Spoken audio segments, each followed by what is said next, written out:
merry gentlemen, let nothing you dismay. Remember Christ our Savior was born on Christmas Day to save us all from Satan's power when we were gone astray. Oh, tidings of comfort and joy, comfort and joy. Oh, tidings of comfort and joy. From God our Heavenly Father, a blessed angel came, and unto certain shepherds brought tidings of the same, that in Bethlehem was born the Son of God by name. Oh, tidings of comfort and joy, comfort and joy. Oh, tidings of comfort and joy. Fear not then, said the angel, let nothing you affright. This day is born a Savior of a pure virgin bride, to free all those who trust in him.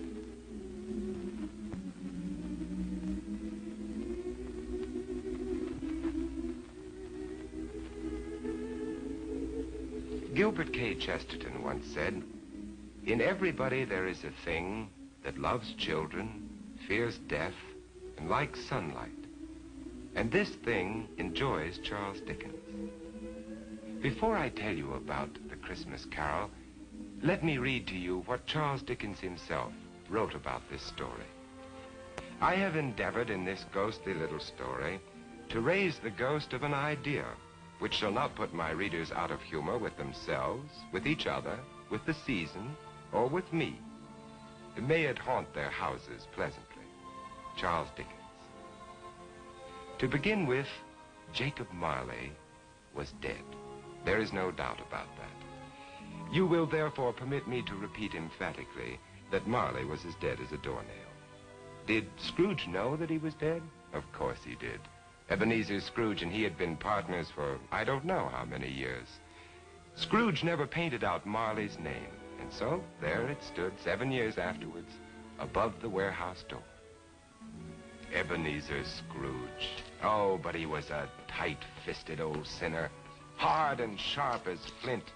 The cold within him froze his features because he always carried his own low temperature with him. And he didn't thaw 1 degree. Not even at Christmas.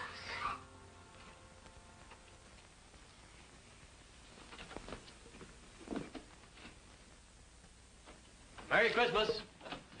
Merry Christmas, Uncle. God save you. Christmas. Humbug. Christmas, a humbug? Uncle, you don't mean that, I'm sure. What reason have you to be merry? You're poor enough. What right have you to be dismal? You're rich enough. Humbug. What's Christmas to you but a time for finding yourself a year older but not an hour richer?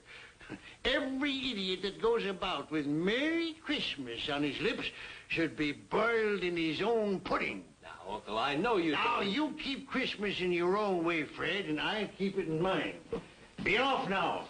This is a place of business. Don't be angry. Come dine with us tomorrow. No. Caroline will be happy to see you. Why did you ever get married? Because I fell in love. Love? That's the only thing in the world more ridiculous than a Merry Christmas. Good afternoon, nephew. Uncle, I'm sorry with all my heart to find you like this. Merry Christmas, Bob. Merry Christmas, sir. Let me hear another sound from you, and you'll keep your Christmas by losing your situation.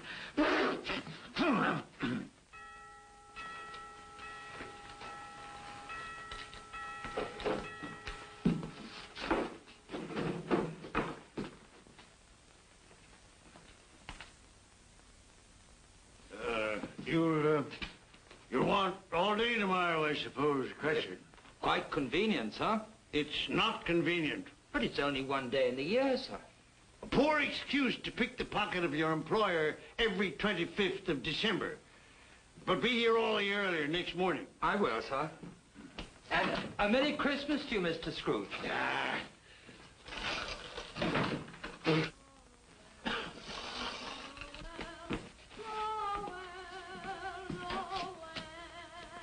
Christmas. Nonsense. Humbug.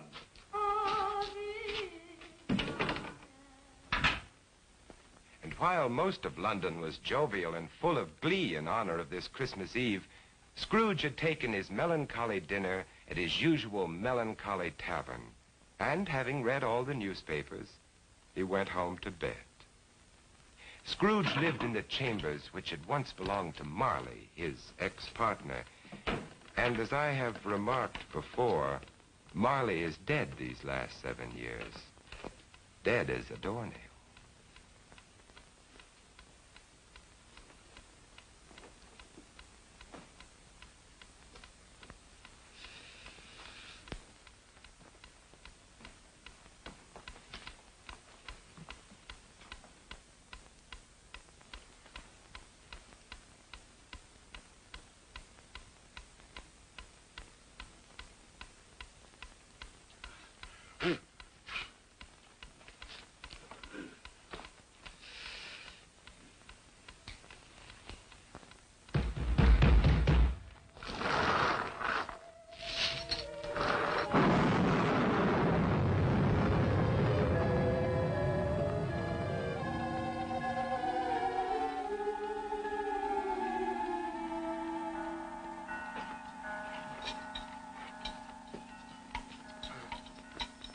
Ebenezer Scrooge?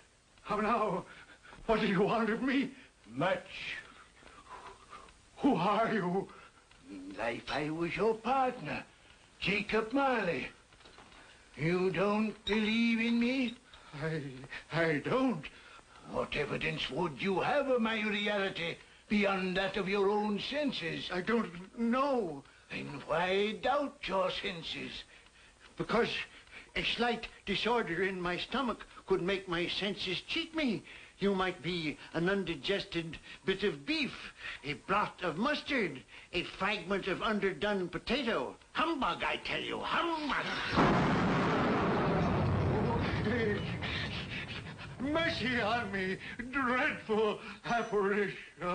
Now, do you believe in me or not? I do. But why do you come to plague me?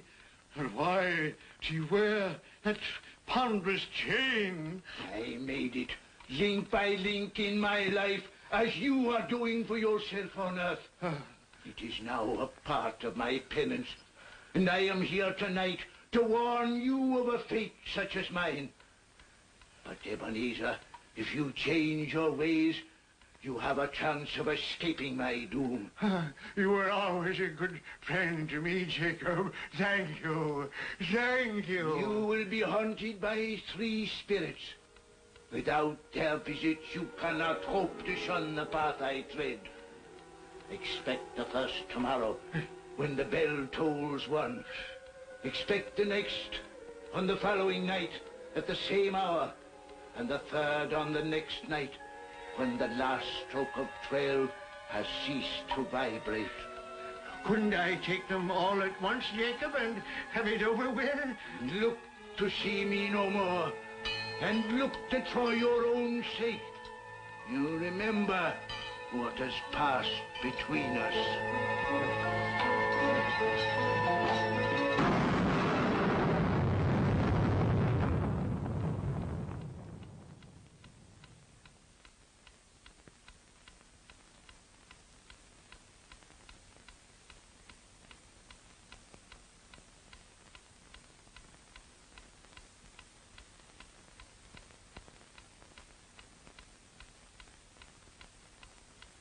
Scrooge tried desperately to say humbug to the strange happening, but the word stuck in his throat, unuttered, for it was highly probable it was not humbug.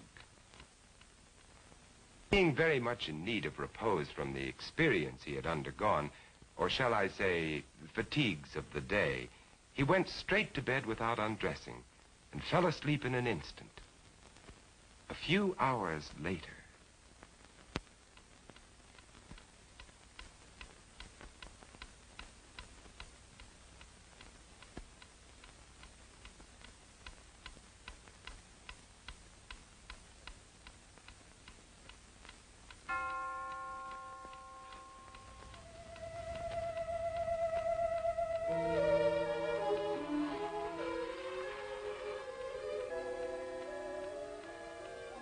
Are you the spirit whose coming was foretold to me?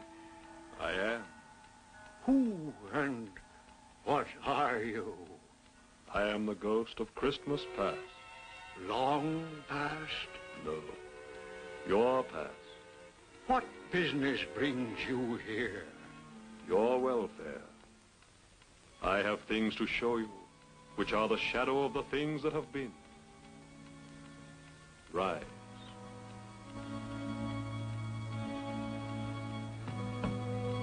And walk with me.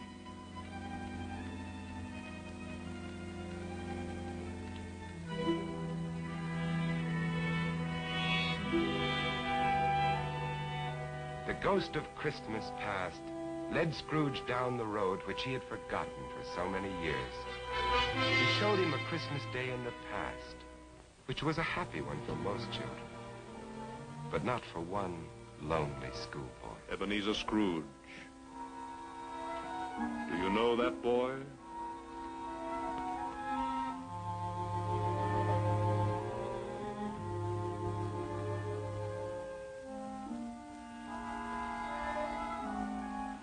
Yes, yes, I do. It is I as a boy. Oh, I remember that Christmas well. I felt so lonely. My playmates, they didn't like me. It was because you had shunned them.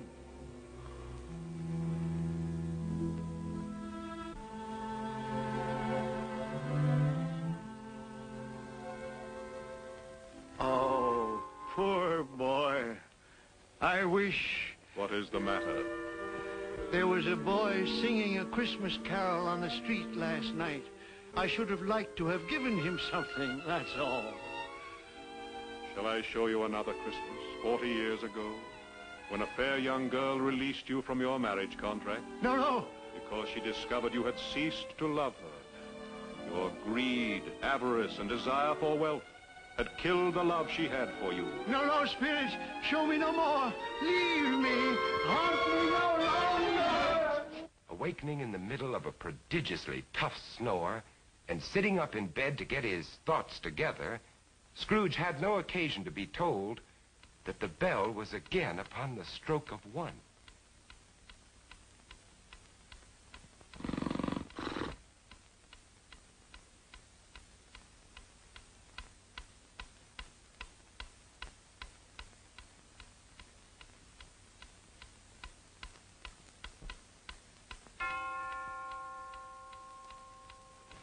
Scrooge!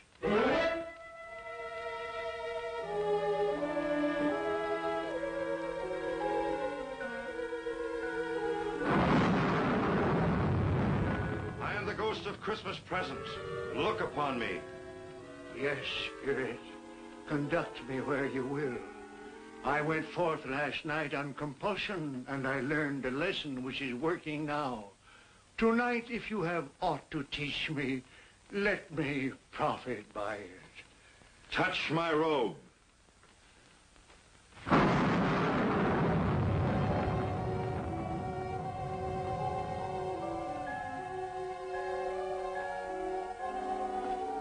Look.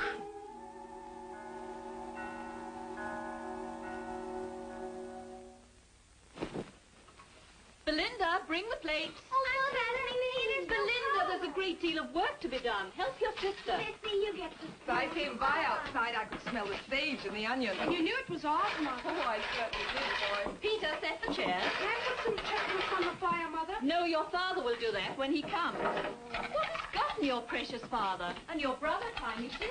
And Martha wasn't as late last year by half an hour. Oh. This is the house of your clerk, Bob Cratchit. But he has hardly a penny to his name. I, the ghost of Christmas present, have blessed his house. Here comes Bob now with another member of his family, Tiny Tim. And a Merry Christmas, everybody. And there you are, Tiny Tim, right in your own chair. Merry Christmas, Bob. And Martha. Yes, here I am again. Christmas wouldn't be Christmas without Martha coming to visit us. Bob. And how did Tiny Tim behave today, Bob? Fine. He told me coming home that he was glad he'd been to church, because it's pleasant to remember that the day is called Christmas, after he who made the lame to walk and the blind to see. Oh, beautiful Christmas table. It would be more beautiful if we had a turkey, but we'll manage. Of course we will. See what a happy family your clerk has on only 15 shillings a week? Tiny Tim. I didn't know he was sick and a cripple. Mr. Scrooge. I give you Mr. Scrooge, the founder of the feast. The founder of the feast, indeed. I wish I had him here. I'd give him a piece of my mind to feast upon. Dear, it's Christmas Day. It should be Christmas Day, I'm sure, when one drinks the health of such an odious, stingy, hard, unfeeling man as Mr. Scrooge. My dear, it's Christmas. Very well. I'll drink his health for your sake, and because it's Christmas. Long life to him. A Merry Christmas and a Happy New Year. A Merry Christmas and a Happy New Year. God bless us, everyone.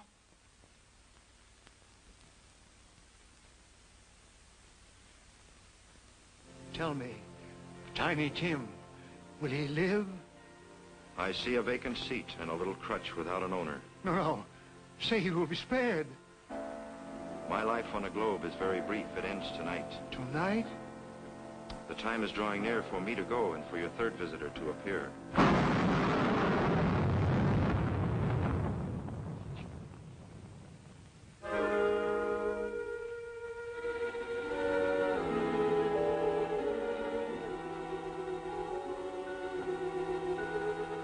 I am in the presence of the ghost of Christmas yet to come. Ghost of the future, I fear you more than any specter I have seen. But lead on, I want to know.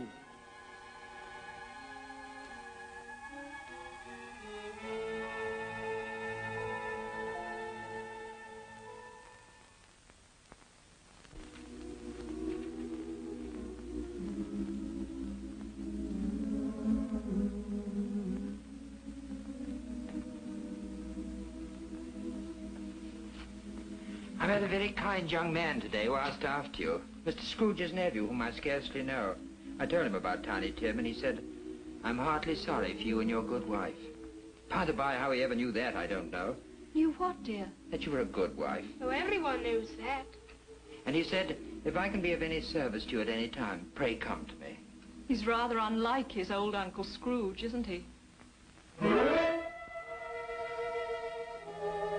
If you must torment me, be quick. Take me to what else you have to show.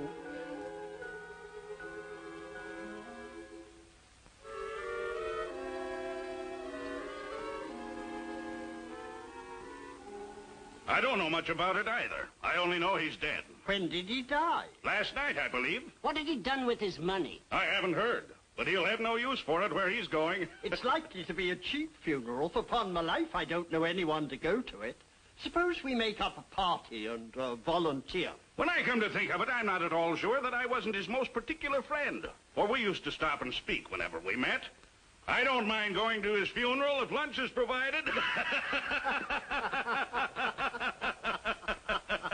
Tell me what man they are speaking of. Who is it that lies dead?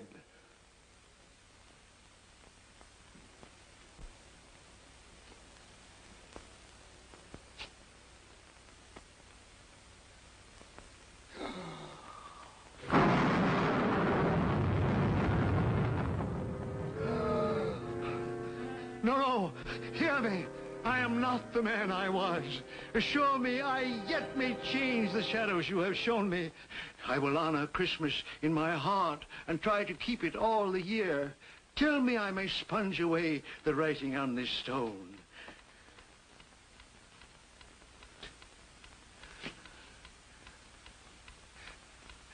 Marley! Marley! Jacob Marley! Heaven and Christmas time be praised for this. I will live in the past, the present, and the future. The spirit of all three shall thrive within me. Boy,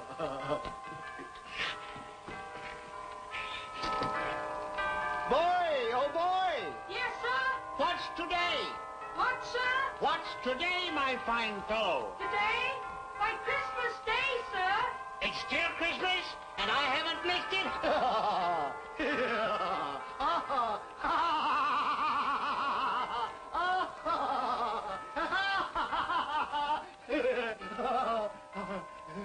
For a man who had been out of practice for years, Scrooge gave a most illustrious laugh, the father of a long line of brilliant laughs.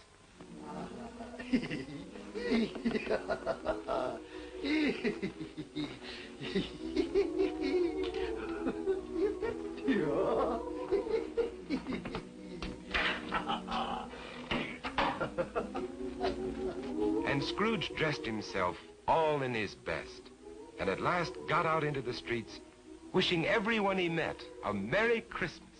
Mr. Fred, come in. Have you room at your table for some friends? Oh, you're very welcome, Mr. Fred, sir. And you too, ma'am. I only hope that our lowly feast is to your liking. Now, don't fret about provisions. We brought plenty for all. Merry Christmas, Bob! Mr. Scrooge! And Mrs. Cratchit, for you. Mr. Scrooge! My dear, that's for you. Darling, for you. For me? And you, sir. Oh, Mr. Scrooge, I don't know how we can ever thank you. Don't. And I'm going to raise your salary and help your large family in every way possible. And Tiny Tim. I saw a friend of mine at church just a little while ago. A famous surgeon. You and I are going to see him tomorrow. And he's going to be your friend, too. Mr. Scrooge! Merry Christmas, Mr. Scrooge. Scrooge won his word. He did it all and infinitely more. And to Tiny Tim, who did not die, he was a second father. Scrooge had no further dealings with ghosts, but it was always said that he knew how to keep Christmas well, if any man alive possessed the knowledge. May it truly be said of us, and all of us. And so, as Tiny Tim observed, God bless us, everyone. The